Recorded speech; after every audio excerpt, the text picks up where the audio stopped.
The Encyclopedia Salesman. I can't claim I was at a low point when the salesman knocked on my door. It would be easy to say I was desperate and emotionally vulnerable, and therefore fell afoul of his dark powers. Indeed, I wasn't entirely satisfied with my life. I had a decent job and a nice home, having inherited a decent amount of money after my mother passed.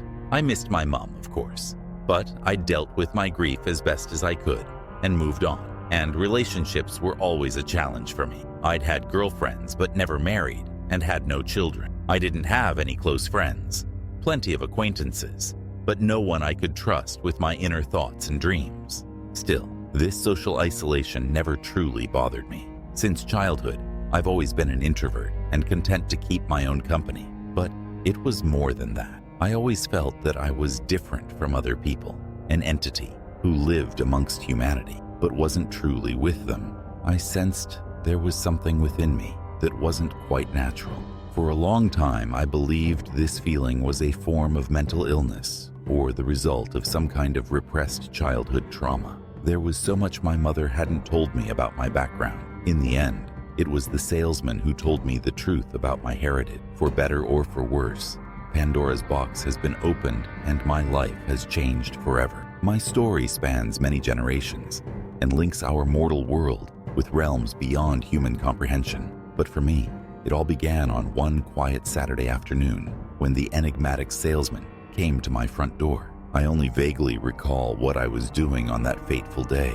To the best of my recollection, I was searching for holiday deals on my laptop and sipping on a cold beer while a football match blared in the background. I do remember the annoyance I felt when I heard the loud banging on my solid oak door, loud enough to be heard over the television and inside my living room. Saturday afternoon was my time, and I wasn't keen on receiving visitors, especially unexpected ones.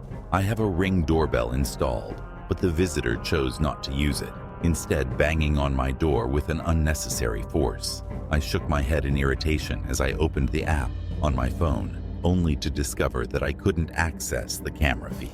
I suppose I should have been concerned by this sequence of events, but at that moment, I was more angry than anything else, particularly as the knocking continued and increased in volume. I put my laptop down, paused the mat, and got up onto my feet, stomping along the corridor as the knocking continued, and I shouted, "All right, I'm coming, damn it!" I was still furious as I twisted the handle and opened the door, preparing to give the unwanted visitor a piece of my mind. But all my anger just melted away as soon as I cast my eyes upon him. It's difficult for me to explain the impact of seeing the salesman for the first time. He wasn't a particularly attractive or attention-grabbing individual. He took the appearance of a small and physically meek elderly man, his body stooped over, his hair white, and his skin wrinkled. He wore a musky-smelling tweed suit and bow tie, and propped himself up with a walking stick in one hand, whilst carrying a leather briefcase in the other. My visitor sported a disarming but somehow unnerving smile on his crusty lips, and his brown eyes were lit up with the passion and energy of a much younger man. I didn't find him threatening at first glance, far from it. Before the salesman even spoke a word, I found myself at ease in his presence, and was no longer annoyed over his intrusion upon my afternoon. I'd never met the man before, and yet he seemed very familiar to me, like he was a long-lost relative who'd suddenly and unexpectedly walked back into my life. I struggled to find the words to address the old man, eventually stuttering my greeting. "Hello, can I help you?" The visitor's smile widened as he spoke in an amicable, yet somehow chilling voice. "Good afternoon, sir. It's a pleasure to meet your acquaintance." He held out his bony hand, which I took after only a second's hesitation. I expected his palm to be ice cold, and so was surprised by the warmth of his palm, feeling like a surge of energy had passed from his body to mine. "My name is Mr. Black," he said in the way of introduction, "and I am a purveyor of rare books and encyclopedias. I believe my products will be of great interest to an intelligent and open-minded gentleman such as yourself. If you have the time, I would love to come inside and tell you more." My hand was still in his as I looked into his deep brown eyes, seeing a spark of malice in them for the first time. I experienced a wave of emotions at that moment, curiosity and wonder, but also apprehension and more than a hint of fear. I don't know how exactly, but I realized that the decision I made in the next moment would define the rest of my life. I could tell the mystery man to leave and go back to my quiet life of ignorance. On the other hand, I could invite him inside and hear what he had to say. And of course, I chose the latter. "Sure, come on in," I said nervously. The salesman, Mr. Black or whoever he was, released my hand, continuing to smile as he nodded his head and walked across the threshold. I moved to one side, allowing him to pass, and watching as he slowly marched down the wood-floored corridor, his walking stick clicking as he went. I meant to call out to him and tell my visitor where to go, but bizarrely it seemed like he already knew his way around my home as he immediately walked into the living room, leaving me to follow him inside. Now, before I continue my account, I should explain a couple of things. First of all, I knew very well that Mr. Black wasn't an encyclopedia salesman. Apart from anything else, the profession is obsolete in this modern age of online shopping and access to unlimited digital information. Secondly, I did realize my visitor was potentially dangerous, although not in the conventional sense. Mr. Black was not physically imposing, and I thought it unlikely that he was armed. He might be a con man, of course, but I sensed his interest in me came from something deeper. I cautiously followed him into my living room, noting how he'd already taken a seat in the far corner. He raised his hand, pointing at the couch opposite while saying, "Please, sir, take a seat." It was as if our roles were now reversed, and I was a guest in my own home, and yet I obeyed his instruction without comment, taking a seat while I watched him lift and open his briefcase. It was only later that I realized all the electronic devices in the room, my television, laptop, and smartphone, were all now switched off, with their screens turned to black. Even then, I didn't understand the significance of why this had occurred. I continued watching in awe as the salesman pulled a fine, leather-backed red book from his briefcase, holding it so carefully as if it was his most prized possession. I was instantly drawn to the mysterious book that my visitor held in his bony hands. The cover was unremarkable, a maroon color without any motif or title that I could see. The pages were stained yellow, which indicated as to its age, and it had that rather pleasant musky smell you get in old bookstores or university libraries. I'd like to claim that the cover was made from dried human skin or covered by some kind of magical runes, but there was nothing that dramatic. The book itself looked very ordinary, and yet I couldn't avert my eyes from it, somehow sensing that the words contained within were of great importance. "Behold, sir, the greatest encyclopedia ever written," the salesman suddenly announced, drawing my attention back to his grinning, wrinkled face and bright eyes. "All the answers you will ever need are contained within these pages." I frowned, looking again at the book and noting its thickness.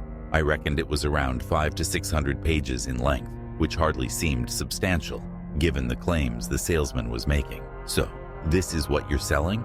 I asked cynically. The salesman laughed jovially, shaking his head before replying, "Oh no, sir, I'm afraid not. This book is priceless and sadly not for sale." I scowled, becoming increasingly suspicious of my enigmatic visitor. "You said you were a salesman," I snapped back. "I did," he replied, seemingly picking up on my increasing hostility. "The truth is, I have held many positions over the years: preacher, historian, emissary, salesman. In all cases, the common thread is storytelling." I scoffed dismissively before replying, "So what? You're here to tell me a story?" "Oh yes, sir." He beamed with enthusiasm as he began to open the cover. "I can tell you many stories. This wonderful book is full of them." "I see," was my cynical reply. "Let me ask you something, Timer. Have you ever heard of Wikipedia?" I was being deliberately facetious, of course, challenging the salesman's assertion that this book contained long sought-after answers when I could access all the information in the world with the mere touch of my finger. The mysterious Mr. Black looked confused for a moment, as if my question made no sense to him, but eventually he cottoned on and answered in his typically jovial manner. "Oh, you mean the World Wide Web? Well, sir, I'm afraid I'm something of a technophobe, but let me assure you, sir, the tales within these pages will not appear on your internet." He paused briefly to let this sink in, I might have laughed aloud at his audacious claim, but there was a doubt in my mind. I glanced back towards my phone, laptop, and television, noting how all had switched off as soon as the salesman entered my home. This couldn't be a coincidence, and the implications brought a chill down my spine. The salesman didn't seem to notice my change in demeanor, however, as he was engrossed in his precious encyclopedia, carefully and lovingly turning the pages, his eyes lighting up whilst they scanned the contents. Such was the power of the words contained within. Now, let's see. What story would be of interest to you, good sir? Perhaps the tragic saga of Emily de la Roque and her exile to the legendary Isle of Demons. He flicked through the pages before offering another suggestion. Or will I tell you the rules of the Shadowlands, where the damned stand in line between heaven and hell, whilst they await the Almighty's judgment? He turned another page, looking up from the book as he shot me a twisted grin and a wink. But let's not beat about the bush, good sir. I know the story you wish to hear, the story of you, your past, your present, and of course, your future. I snorted again, but with less confidence than before. I still thought he was full of crap, but doubts were creeping into my mind. I tried to make a joke out of it, but my voice was trembling when I asked my next question. You've got a chapter about me in there? I asked. The salesman's smile faded somewhat, as did the spark in his eyes as his energy seemed to diminish. Yes, he said in a more solemn tone. You, sir, have a very prominent role in my book. He proceeded to read my full name and date of birth, along with cursory details of my early life and education. I raised an eyebrow in suspicion. Of course, these were details he could have obtained through several sources, and on the surface, the whole thing seemed like a scam. But there was more. The salesman was somehow able to confirm my death of death, which he claimed would be on the 13th of July, 2066. I laughed nervously at this revelation before saying, So, you're a fortune teller as well as a storyteller? Oh no, he replied with a dry chuckle. I cannot tell the future. I merely go by what's in the book, but it's never been wrong yet. I took a deep breath to compose myself once I realized my body was physically shaking with anticipation. The whole situation was insane, and my logical brain told me that none of this could be true. And yet, I fully trusted the mysterious salesman at that moment. I don't know whether he'd bewitched me with his black magic or because, deep down, I'd always yearned for this self-validation. But at this point, I was hanging on his every word. What else does the book say about me?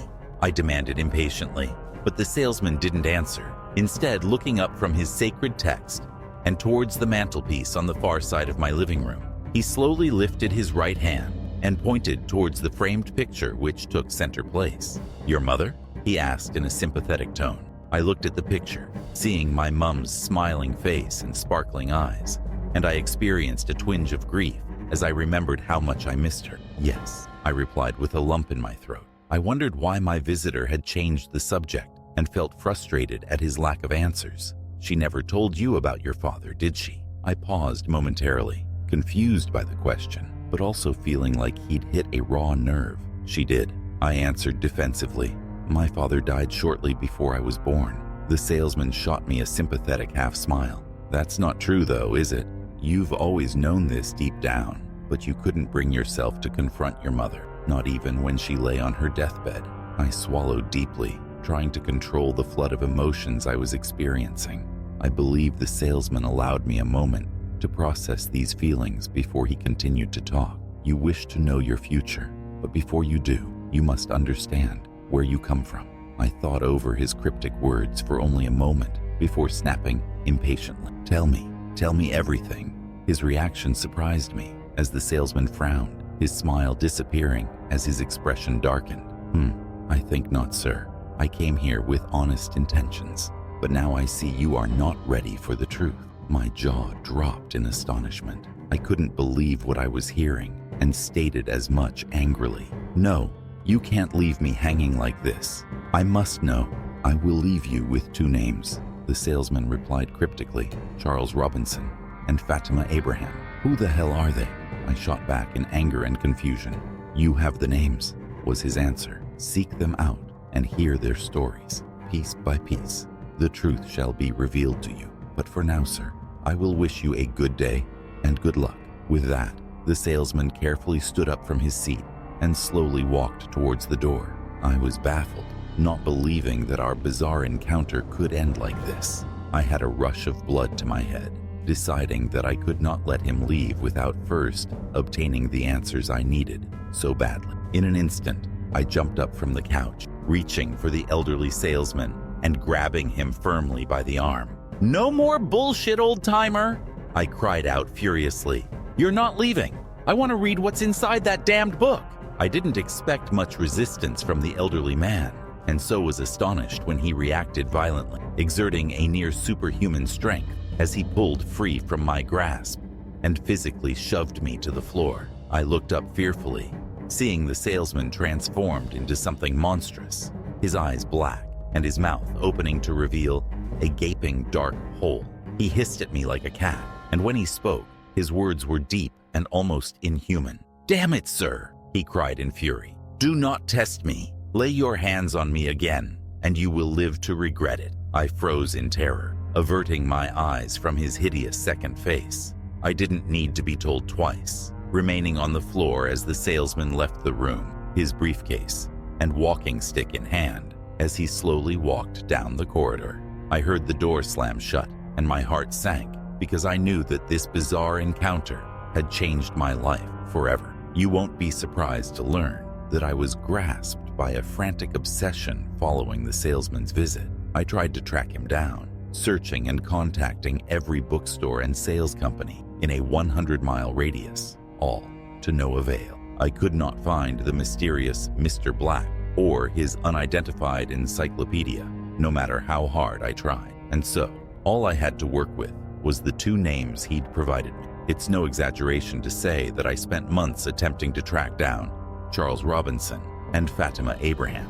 Despite the salesman's distrust of the internet, I used this resource extensively during my long and frustrating search. There are thousands of individuals on social media with these names, and I had no additional information, such as their ages or geographical locations. I quickly realized it was pointless contacting random people online, and my best bet was targeting forums that specifically dealt with bizarre or supernatural occurrences. Even then, I faced many frustrations and dead ends, but eventually, I was able to find the correct Charles and Fatima amongst the host of trolls and scammers. How could I be sure, you ask? Well, both had received their visits from the enigmatic Mr. Black and were able to confirm details about the salesman and his precious encyclopedia without being prompted by me. I was therefore confident that all three of us had shared the same, probably supernatural, experience. Having been picked out by the ghoulish salesman for whatever reason, it's possible that all three of them were in it together and I was their mark. I did consider the possibility it was all an elaborate hoax, but for what purpose? I also did my independent research on the two individuals, and I'm sure they checked me out too. By all accounts, Charles and Fatima were unremarkable people who didn't stand out from the crowd. This was my first impression, at least. There was no obvious connection between the three of us. I won't reveal where I live, but can provide some details about my companions. Fatima Abraham lived in London, having been born and raised in the UK capital. Her mother was English and her father was an Egyptian. Fatima wasn't married and had no kids. She didn't even own a pet as far as I knew. She worked in finance and had few friends. Meanwhile, Charles Robinson hailed from the American Midwest, where he worked as a locksmith and ran his own small business. Again, he was unmarried and childless. I suppose the three of us did share some characteristics. We were all single introverts around the same age. All of us were suspicious of other people to the extent we could be described as misanthropists. Likewise, we all had comfortable livelihoods, but felt unfulfilled. But it was more than that. Fatima, Charles, and I all believed something was missing from our lives, some dark secret that had been kept from us. We all desired to learn this secret, and this was surely why the salesman had sought us out, because he had the answers we thought we so desperately needed. As the three of us communicated through private messages, it soon became apparent that Fatima and Charles had more information than I did. The salesman had left me hanging, hinting at the identity of my father and my ultimate destiny. On the other hand, secrets were revealed to my companions that changed their lives forever. I have decided to share their stories here, if only because their fates are linked to my own. I will share their own words, which I received in the form of direct messages, up until the point they broke off contact. Charlie's tale. I don't know what to tell you guys about my upbringing. My family wasn't rich, but I was brought up right. I didn't know much about my heritage. Mom and Dad were always cagey on that subject. I knew that my grandfather had changed his surname as a young man, but never knew why, and no one would ever talk about it. I reckoned there was likely a dark family secret that had been kept from me. This wasn't something I dwelt on, however. I was a difficult kid, that would be fair to say. I remember being angry much of the time, but never truly understood why. I would frequently get into fights in school and was in no end of trouble. My parents were very concerned about my behavior. It was almost like they were afraid of me. I guess I always felt this rage inside of me. I got better at controlling it as I grew older, but my inner thoughts were often consumed by violent fantasies. These feelings worried me and contributed to my anxiety, but I never talked about them or sought professional help. This is the first time I've shared any of this. Anyway, my adult life hasn't been anything special. I've survived but never been happy. I just existed and played the game. I don't know why I started working as a locksmith. I'm not a people person, and I secretly hate most of my customers. But the idea of being able to access their homes excited me on some deep level. I was able to intrude upon their private domains, and so held a secret power over them. You're probably seeing a lot of red flags here, and you'd be right to do so. But still, I'd repressed these dark impulses, and might well have continued to do so if it hadn't been for the salesman's visit. You guys know the score, so I won't repeat it here. When that freak came knocking on my door and started talking about encyclopedias, I was just about ready to tell him to go to hell, but I held my tongue and let him inside my home. I can't explain why, but you guys have been through the same experience, so I know you'll understand. Somehow, I felt like I could trust this stranger, and I needed to hear what he had to say. The next bit you know too. He took that damned book out of his briefcase and started reading. There were a couple of weird stories he started on.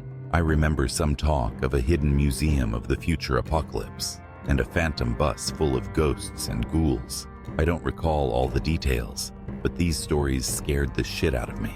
But he soon moved on to my sordid family history. It all goes back to my great-grandfather, you see. His name was Ivan Robson, and he was notorious around these parts. Between 1922 and 1930, Ivan carried out at least 11 brutal murders in the tri-state area. 11 is what he confessed to anyway, although the true number may have been much higher. Ivan was one of the earliest known serial killers in the Midwest, practicing his ghastly trade with a butcher's knife, cutting his victims' throats from ear to ear in savage but meticulously executed attacks. His trademark was to break into the victims' homes while they were out and lay in wait, launching his murderous assaults once they returned home. And guess what?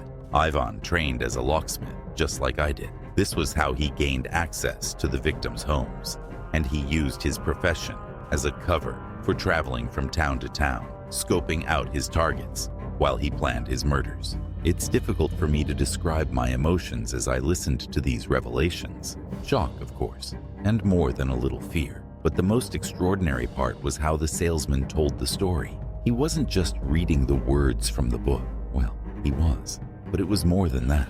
When the salesman described the murders to me, he didn't just cover every vivid and gory detail. The words he spoke seemed to hold some kind of dark power. Somehow, I was transported to the murder scenes, feeling the knife in my hand and the adrenaline pumping through my veins. I was in my ancestor's body, hiding in a stranger's home and waiting for them to return. I vividly recall the terror in their eyes as I revealed myself, charging them with my blade in hand. Some fought back fiercely, meaning I had to stab them multiple times before they fell. Others cowered and begged for mercy. It made no difference in the end, because I slaughtered every victim without a second thought. In truth, I enjoyed reliving my ancestors' heinous crimes, from the screams of his victims to the smell of their blood. It was like a part of me that had been buried deep inside was finally released, and now I knew who I was. But the bloody string of murders came to an inevitable end when the police were up with my great-grandfather during the early years of the Great Depression. The detective who caught him was called Underwood, a rising star in the local police force who later joined the FBI. As the salesman described the arrest, I was once again taken back, possessing my late relative's body, as I was thrust into a tight, windowless interrogation room during the hot summer of 1930. Underwood was standing over me, his face red with fury, and his shirt covered in sweat, as he screamed in my face. I remember being terrified by his overbearing and intimidating presence. It wasn't just that Underwood was physically imposing, there was also a malice in his eyes, which was truly chilling. I didn't need to imagine what my great-grandfather was feeling at that moment. I knew he was scared. It's a crazy thing to imagine a serial killer being afraid of a mere cop, but there was a darkness within Underwood that was frightening. When my great-grandfather didn't confess, Detective Underwood beat him without mercy. The torture went on for hours, and I felt every blow my ancestors suffered. In the end, he was forced to sign a confession for the 11 murders. I experienced great anger once I learned how my ancestor was subjected to this treatment, even though I realized he was guilty. Ivan Robson was executed on the 15th of September 1932. The salesman described the execution to me in great detail, and once again, I was transported back in time, finding myself strapped into the electric chair, shaking uncontrollably as they read me my last rites and pulled the lever. The electricity flowed through me, causing me excruciating pain as my body cooked from the inside out. Then it all went dark, and I was thrust back to the present, sitting on my couch as the salesman finished reading before he put the book carefully back in his briefcase and made to leave. I tried to stop him, of course I did. There were still so many unanswered questions in my head, but you know how that goes. The old man doesn't look like much, but he packs a mean punch, and then he left me, having turned my life upside down in the course of one afternoon. I couldn't go back to the way things were, not after everything I'd learned. So I started doing my research much like the two of you. As you can imagine, there's been a lot written about my late ancestor. I also came onto these paranormal forums and started asking questions about this salesman guy. That's how I got in touch with you guys. I appreciate having you both to talk to about this crazy shit. I haven't spoken with my parents.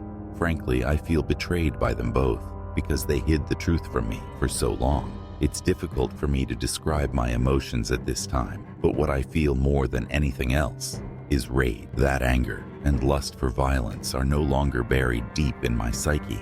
Now, it's at the forefront of my consciousness, and the rage has consumed me.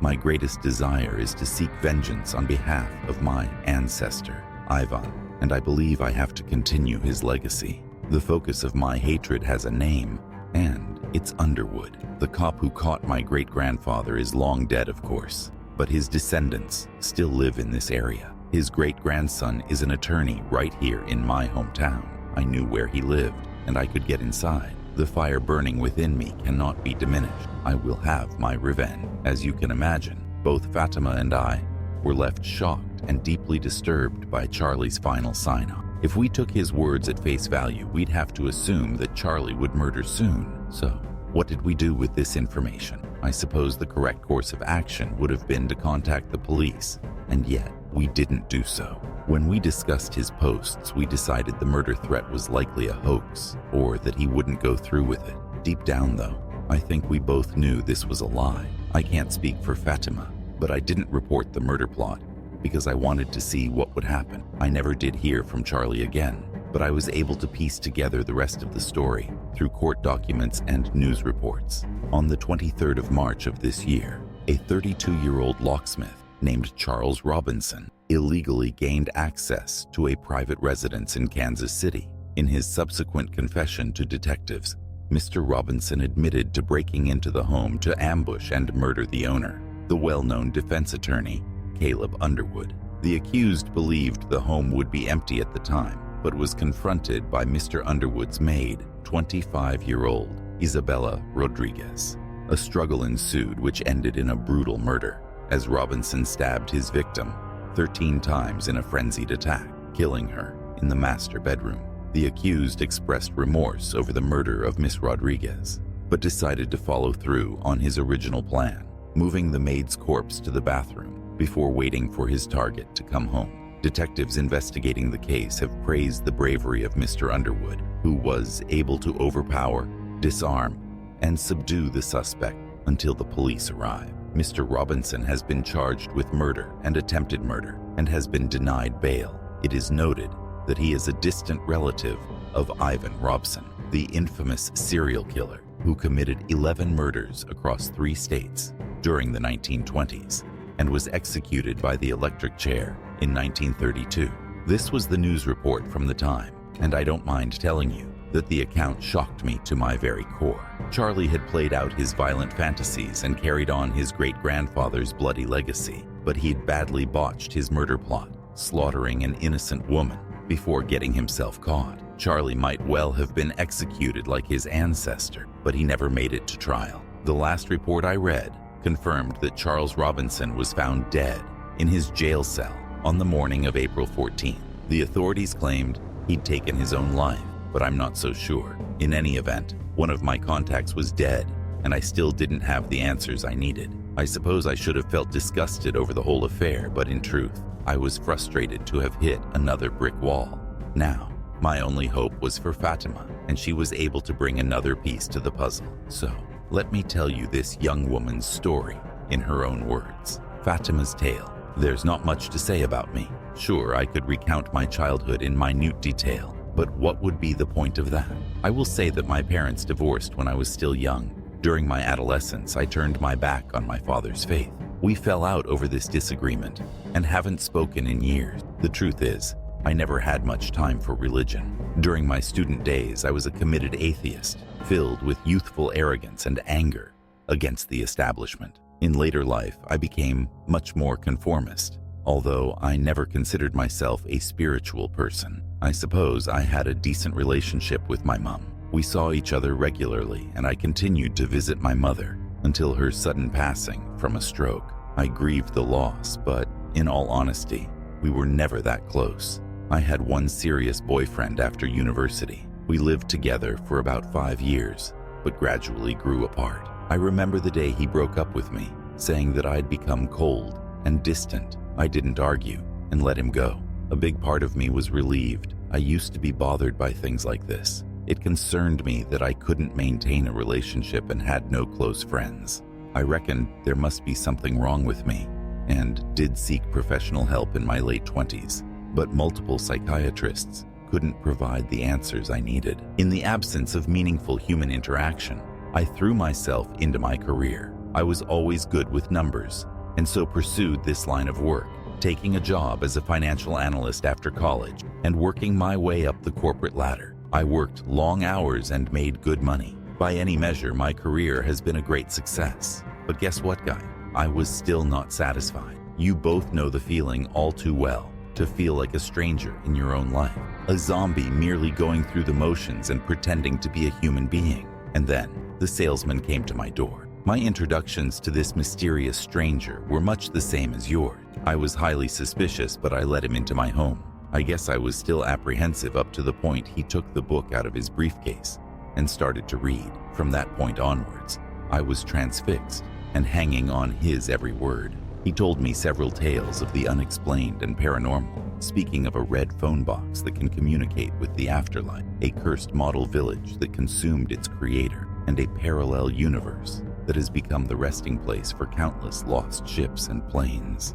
I normally don't go in for such fantastical stories and conspiracies. Throughout my life, I've considered myself an educated and logical woman who had no time for the superstitions of the past.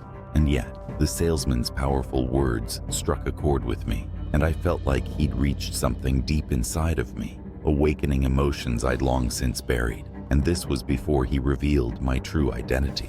My connection to the past wasn't as direct as it was for Charlie. The dark tragedy in my family's history did not occur within living memory. Instead, the salesman took me back to the 17th century, where a long-forgotten ancestor on my mother's side suffered a grave injustice. My ancestor's name was Mary Claiborne, and she was a minister's wife and young mother of 2. Mary lived in Norwich, Norfolk County, during the 1640s, and her short life was not a happy one. Her husband was a Puritan, a real fire and brimstone type, who didn't believe in sparing the rod when it came to disciplining his children, or his wife, for that matter. The way the salesman vividly described the violence and abuse was like nothing I've ever experienced before. I can relate to Charlie's account because I felt the immense power of the salesman's words as he read from the encyclopedia, and somehow I was transported back in time, experiencing my ancestors' torments as if they were happening to me.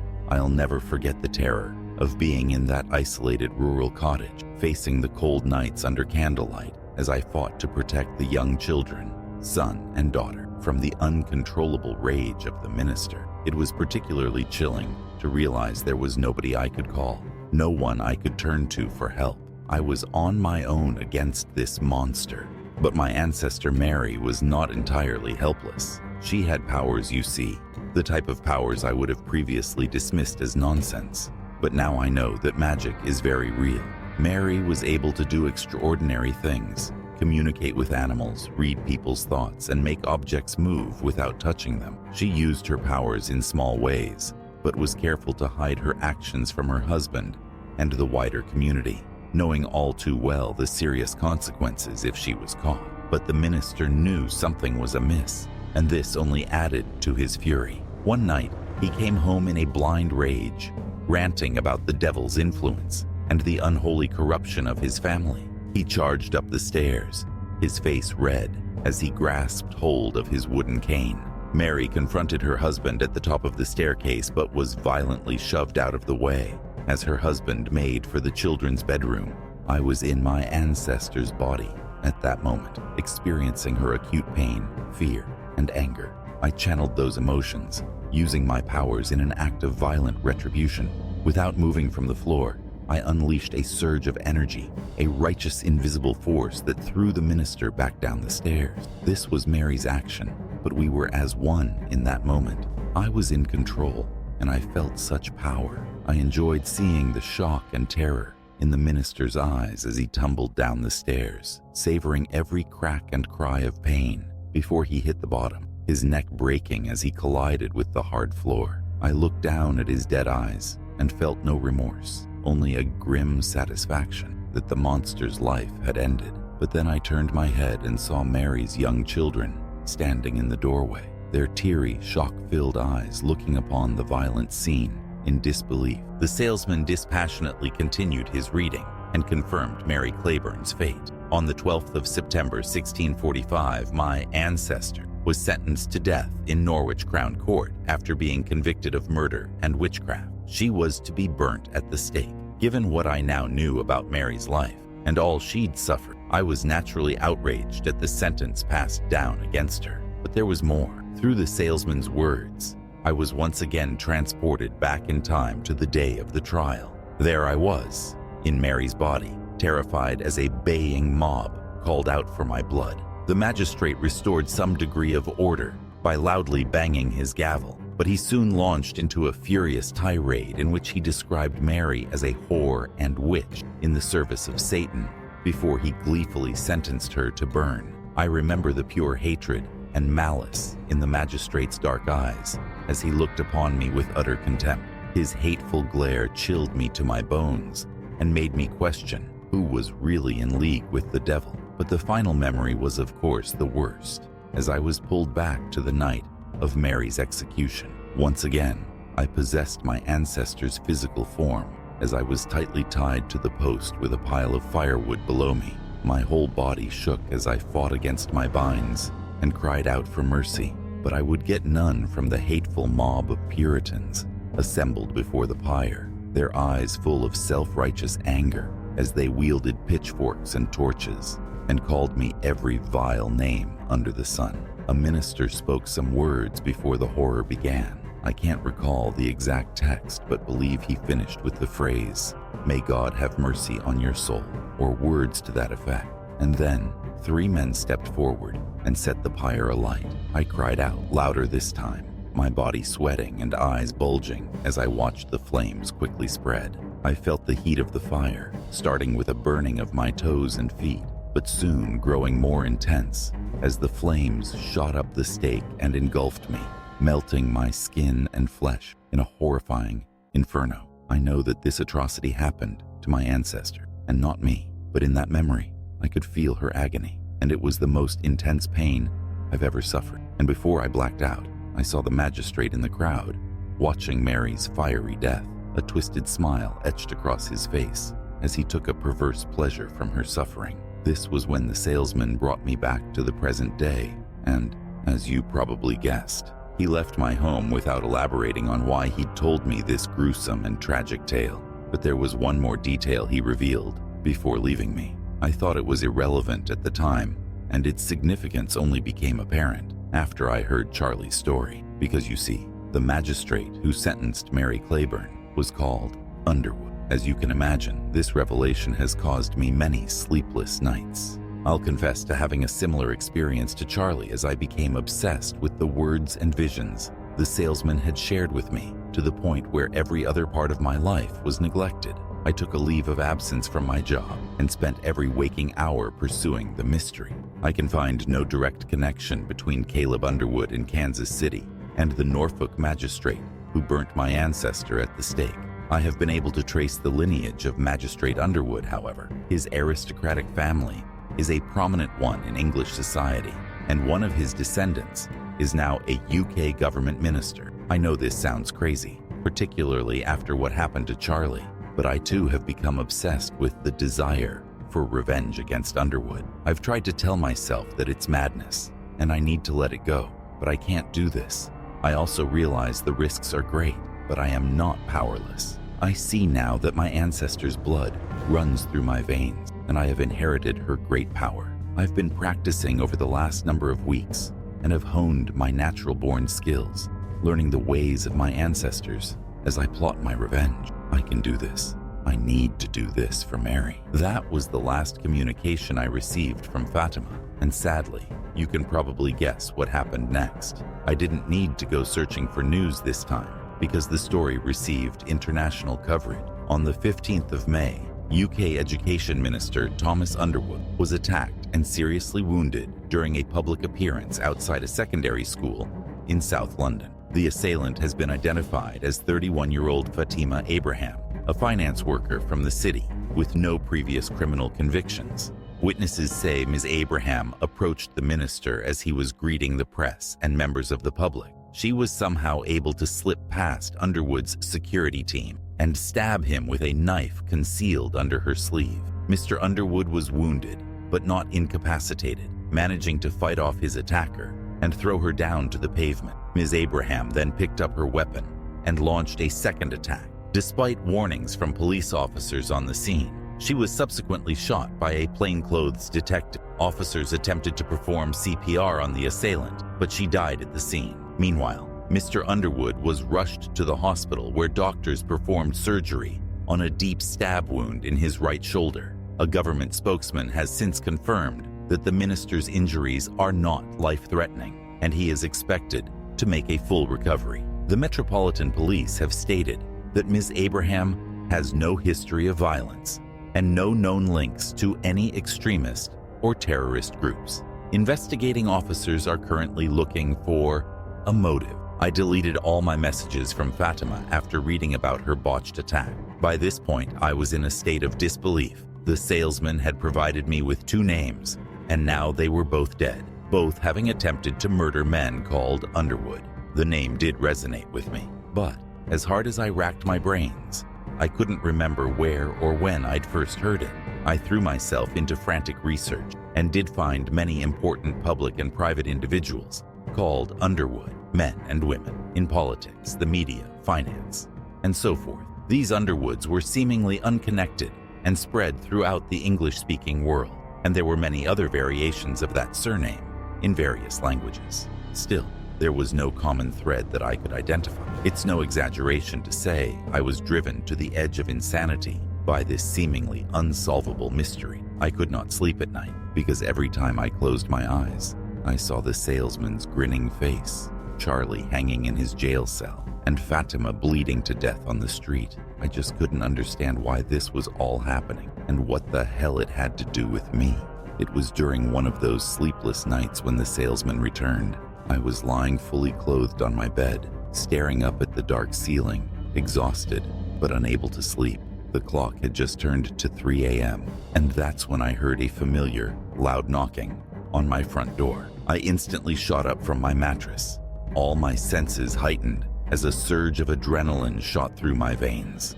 I practically ran to the front door, sparing no thought for my safety. As I opened it and came face to face with the shadowy figure standing on my doorstep, his face was illuminated by my porch light, but even so, it took a moment for me to recognize him. It was the salesman, of course, the paranormal entity who went by the name of Mr. Black, but he looked different from the last time I'd seen him. Gone was the spark in his eyes, and his wide grin had disappeared. Instead, the poor man looked as if he'd been dragged to hell and back, and was practically on the brink of death. I stood in the doorway, my jaw dropping in shock as I found myself lost for words. In the end, it was the salesman who broke the silence, speaking to me in a deep and raspy voice. "Good evening, sir. I apologize for the late hour of my visit. May I come in?" I paused for only a second before replying enthusiastically, "Yes, of course." I made way for the elderly visitor, watching with some degree of sympathy as he struggled down the corridor whilst relying on his walking stick to keep him steady. It seemed that his physical condition had deteriorated in the months since his last visit, but my primary interest was the familiar briefcase he carried in his left hand, because I knew what it contained, the knowledge I desired most in the world. I followed him into my living room, turning on the lights as I impatiently watched the salesman struggle over to his seat. I was frustrated that he didn't open his case and pull out the encyclopedia. Instead, he simply stared at me with his bloodshot eyes. There was another tense pause before he spoke, and I sensed a sadness in his words when he did so. "So, you tracked down Charles and Fatima," was his question. "I did," was my brief reply. "And you know what happened to them?" He continued. "I do." "So, there's a question you want to ask me?" "There is," I said firmly. "Who the hell is Underwood?" The salesman appeared deep in thought for a moment, breaking eye contact as he slowly nodded his head. Underwood. Yes, my employer has used this name for some time." He trailed off without offering a further explanation. "But there are hundreds of Underwood," I exclaimed in angry frustration. "The name comes up again and again throughout history, but there's no connection. No connection you can find," the salesman corrected. "You think of these Underwoods as individuals, but they are all vessels of my employer. All are the same, be it the magistrate, the detective, the attorney, or the government minister. And of course, your father." Those last two words hit me like a ton of bricks. I was shocked, of course, but also filled with an excitement I can hardly describe as the truth was finally revealed to me. "My father," I repeated in astonishment. "How is this possible?" "Oh, it's possible," the salesman answered solemnly. I noticed how he took little to no pleasure in revealing this information to me. He almost seemed guilty as he struggled to meet my gaze. "Your mother no doubt had her reasons for keeping the truth from you," he continued, "but my employer's blood runs through your veins. Your heritage brings great power with it, but also considerable expectations." "What do you mean?" I demanded. I was quickly growing tired of the salesman's cryptic answers. I noted how his tone darkened before he continued. "My employer has worked tirelessly throughout the centuries to shape the history of humanity. During this time, he has attempted to recruit many mortals to his cause, but the results have been disappointing. Take Mr. Robinson and Ms. Abraham as two examples. We had high hopes for both, but alas, they both came up wanting." "What the hell does that mean?" I demanded angrily. "Your friends were tested, and they failed," was his stern reply. "My employer expects you to do much better. You are his flesh and blood after all." "What does he want me to do?" I asked impatiently. The salesman shot me a half grin, and for a moment I thought I could see some of the sparks come back into his sunken eyes. He didn't answer my question, not directly anyway. Instead, he changed the subject and asked a question of his own. "You look unwell, sir. Have you been sleeping?" I was baffled and irritated, struggling to find the words to reply. "No, of course I haven't," I shot back. He said thoughtfully as he carefully reached into his briefcase. I yearned to see the encyclopedia emerge, but instead, he surprised me by pulling out what looked like a business card. I looked on in confusion as the salesman sat up from his chair and struggled across the room towards me with the card in hand. "You really should see a doctor, sir. You can't take your health for granted, not when there's so much important work ahead of us." With that, he carefully placed the business card on the coffee table in front of me before heading towards the door. I looked over at him and was tempted to shout out, but instead I glanced down at the card on my table, and then I understood, because the text read, "Dr. Mark Underwood, Maryland, family physician, open to new patients." I heard my front door slam shut as the salesman walked out into the night, but now it no longer mattered. I knew what had to be done, and it was up to me to prepare for the grisly task to come. I didn't waste any time planning my next move. After obtaining all the information I could on my target, I destroyed my electronic devices, donned gloves, a scarf, and a baseball cap, and armed myself with a .38 revolver and stiletto dagger. Because, you see, it wasn't my intention to confront this Dr. Underwood and demand answers. I planned to kill him. People reading this confession might be confused by this sudden and dramatic escalation in my actions.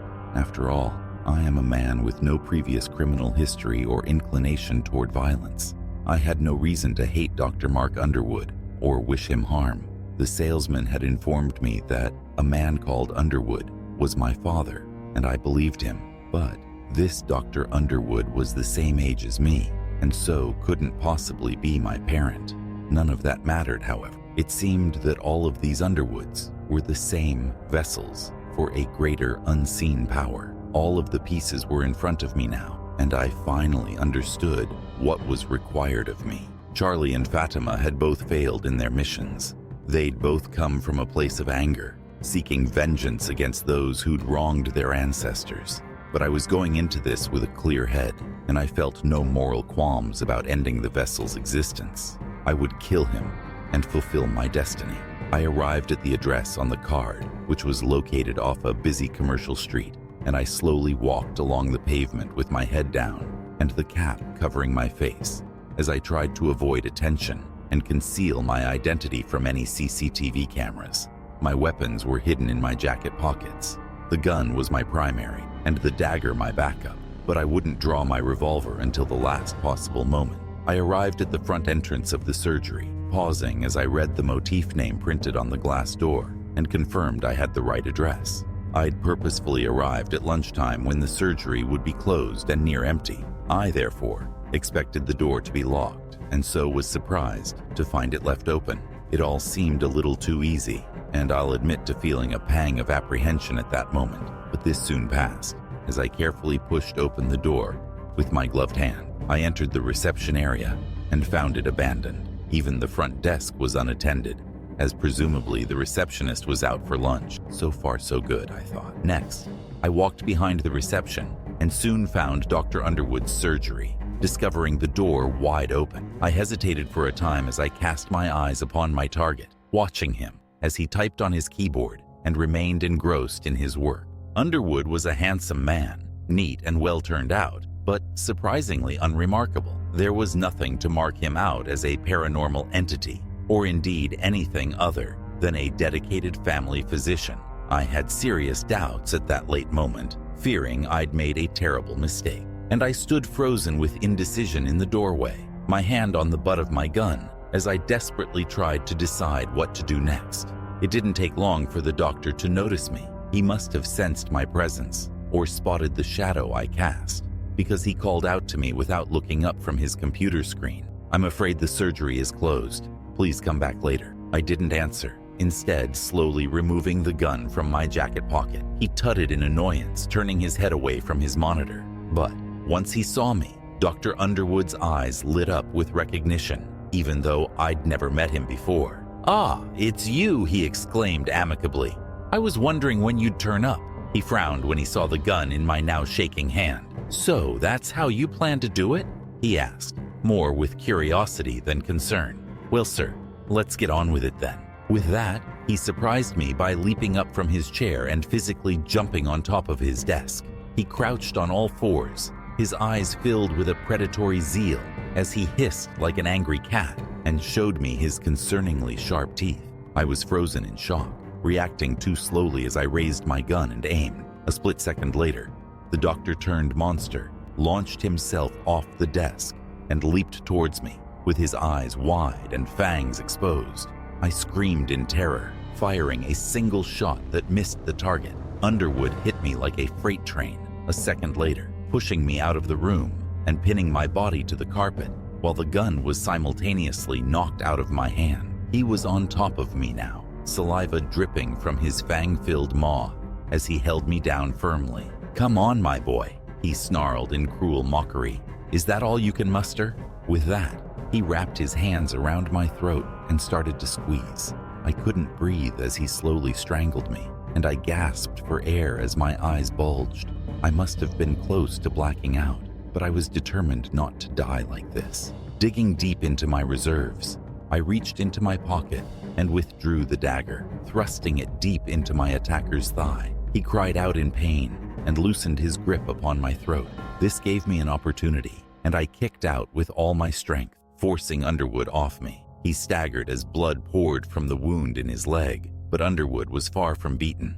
I went for him again with the dagger, but he easily dodged the attack, punching me hard on the nose and throwing me back into the office. I pulled myself up from the floor and turned just as Underwood launched a new attack. I held out the knife, but he grabbed my wrist and twisted hard, forcing me to drop the blade. I barely had time to recover before he hit me again and shoved me back down to the ground. Stunned and terrified, I watched as Underwood calmly walked over to where the knife had fallen, stooping over to pick it up. "Very disappointing," he said solemnly. "I expected so much more from you, my son." That certainly struck a nerve, and I knew it was now or never. I scanned the floor, catching sight of my silver revolver, only inches from where I lay. Underwood was now advancing upon me, knife in hand.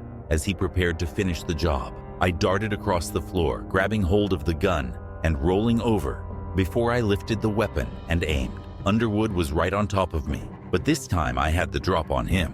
I squeezed the trigger, firing 1, 2, and then 3 shots. Underwood was struck 3 times in the chest. He barely reacted at first, looking down in surprise at the blood leaking from the bullet wounds and seeping through his previously white shirt. He looked at me in his last moment, managing a half smile as he said, "Well played, sir." And with that, he dropped heavily to the floor and didn't get back up again. I continued to hold the smoking gun in my shaking hand, hardly believing what I'd just done. And suddenly, I became aware of a new figure standing in the doorway. I sped around and aimed, but held my fire once I recognized a familiar face. It was the salesman, his trusty briefcase in hand, and his sunken eyes emotionless as he looked over the dead Dr. Underwood before turning his attentions towards me. "Congratulations, sir," he said dispassionately. "You have succeeded where so many others have failed. Now, I believe it's high time that you met my employer." I was still trying to work out what he meant when I suddenly became lightheaded, my eyes slowly closing as the darkness took me. I awoke in a strange and frightening place, experiencing a stifling heat as I pulled myself up from a rocky surface and adjusted my eyes to my new surroundings. Inexplicably, I had been transported to a dark and foreign realm, finding myself inside what looked like a great hall carved from rock and dimly illuminated by burning torches. I slowly and cautiously walked on my shaking legs, scanning the hall in fearful awe, whilst noting the high ceiling above my head. The light from the wall-mounted torches allowed me to see the guards lined up on either side of a long walkway that cut down the middle of the hall. These soldiers looked like men, although I suspected they weren't of the mortal realm. They all wore bronze armor and helmets like those of a Roman centurion, and each was armed with a long spear and round shield. The guards stood in tight formation, not moving a muscle as I sheepishly walked past them, although I noticed how their dark, menacing eyes closely followed my progress. I continued walking towards the front of the hall, which was dominated by a great throne of cold iron, and upon it sat a giant wearing black robes, bald, but with a crown of thorns placed on top of his huge skull. Again, he took the appearance of a man, but must have been at least 8 feet tall and was well built to boot. with his bulging muscles visible underneath his robes. He was eating when I approached him, greedily devouring a large slab of red meat on the bone, the blood pouring down his chin while he washed his meal down, taking large gulps from a substantial, golden tankard filled with God knows what. He finished eating and thoughtlessly tossed the bone onto the ground. I watched as a ragged man in chains scurried across the floor and scooped up the discarded bone, while a second figure, a woman, refilled the giant's tankard without comment. Both appeared to have the status of slaves in this hellish realm, and they soon meekly disappeared into the shadow. A fourth figure was also present, a small man who cowered behind the throne and would not meet my eye. It was only when I got closer that I recognized this meek individual. It was the salesman, his head bowed as he maintained a tight grip on his book of red leather, the fabled encyclopedia that was the source of his power and knowledge.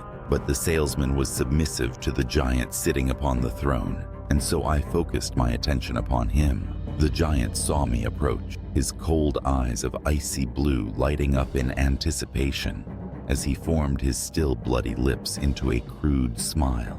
"Ah, here he is," he announced in a booming voice, which echoed throughout the huge hall.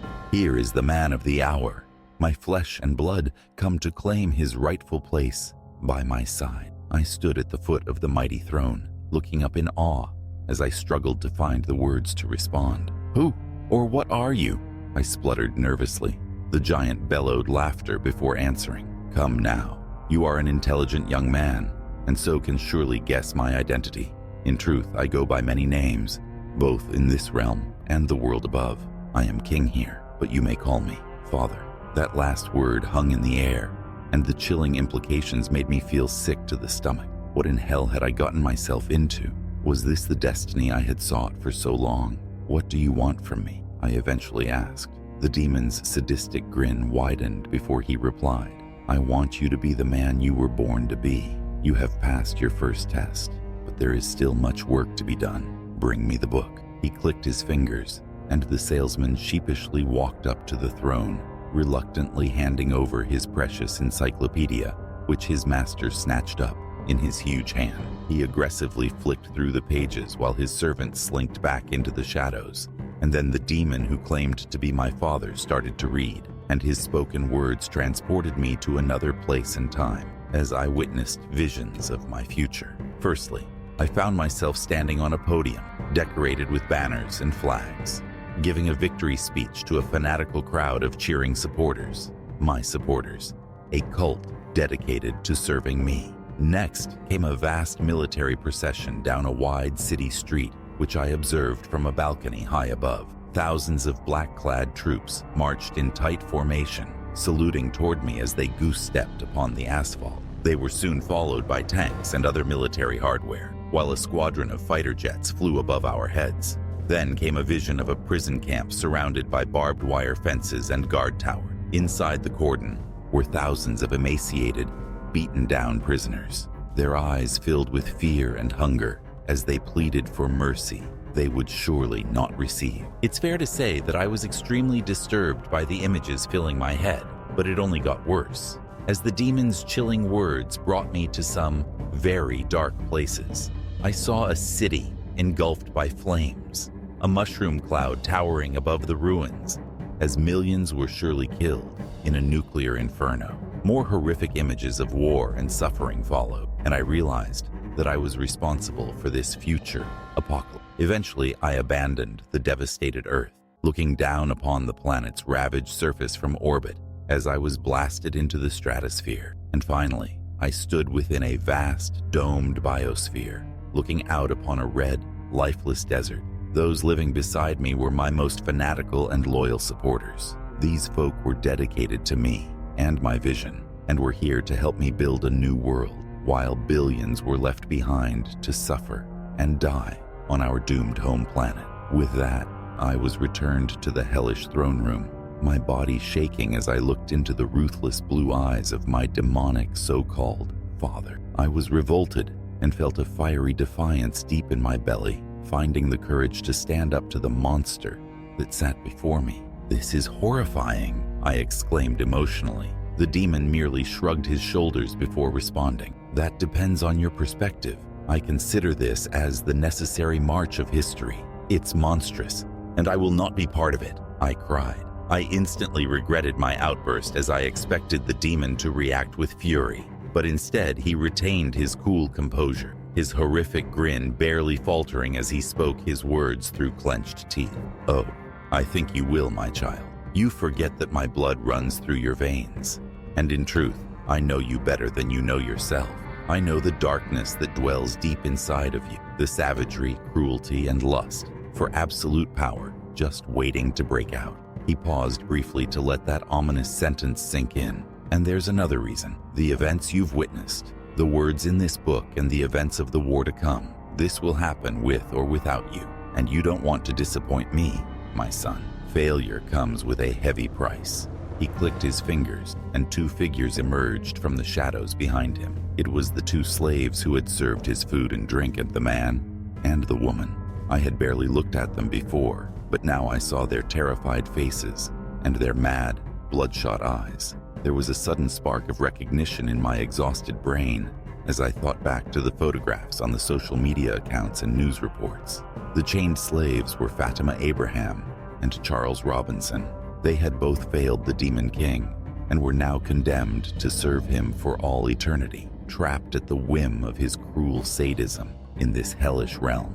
And I knew this would be my fate too. If I refused him, I was left speechless, looking down at the rocky ground as I couldn't bear to see the suffering of my former companions. Well, said the demon in a more conciliatory tone, now you know the truth, my boy. It's time for you to return to the mortal realm. Think carefully about what I've said and know that I am always with you. He clicked his finger once again, and I was consumed by darkness. I lost consciousness, and when I awoke, I was back on the couch in my front room, back where this had all begun. I have had much time to think since my extraordinary experience, but I can't find any logical explanation for what I've been through. The murder of Dr. Underwood went unsolved. The police and media believe he was killed during an attempted robbery gone wrong. There was no evidence of my involvement in the murder or any links discovered between Fatima, Charlie, and me. It was like everything had been covered up by a hidden power. The only conclusion I can come to is that it's all genuine. It's not just what I've seen and heard. I can feel it deep in my bones. The darkness inside me is all too real, and I can't suppress it any longer. I don't know whether the future I've seen is set in stone. Perhaps the apocalyptic war can be avoided. Maybe I can prevent it if I make different decisions.